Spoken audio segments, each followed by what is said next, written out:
A day as a student and a single mom, having a two-kid. Ito nga po at nagsuot na nga po ako ng uniforme ko. Nagsupply na rin po ako ng buhok ko.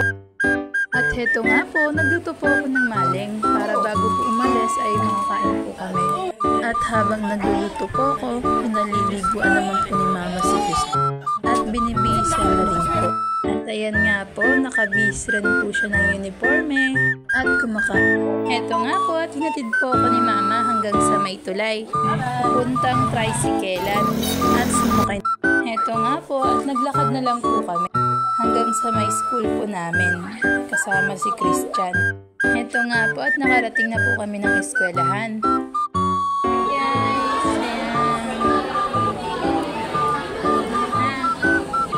At heto nga po, medyo natututo na po si Christian magsulat sa edad na 1 year old.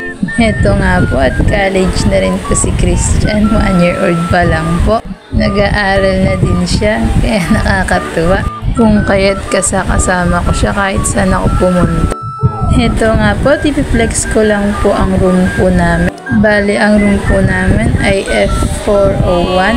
At heto nga po, nag-start na po ang prelim exam po namin. At syempre, kasama pa rin po si Chris. At buti na lang po, nakapag-review ako. At heto, inaaliw ko na lang po. Kasi medyo naantok na po ako. At eto naman po, natapos din ang aming 3 subject na in-exam. Bali, final exam po ng first semester po namin. Kaya't nagbigay po muna ng pampagood vibe si Christian at sinayawan po ang mga classmate niya. Ka-classmate ko po. Ayan nga po at pareho nga rin po kami naka-uniforme. Kung kaya't sinayawan po muna ng anak ko ang mga classmate ko at ang teacher. At naaaliw naman po sila. At ito nga po, pauwi na rin po pala kami. At bababa na rin po kami mula sa first floor hanggang 4th floor.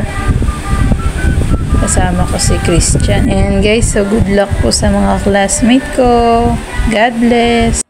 At syempre, bago po muna kami umalis ay nag-selfie muna po kami.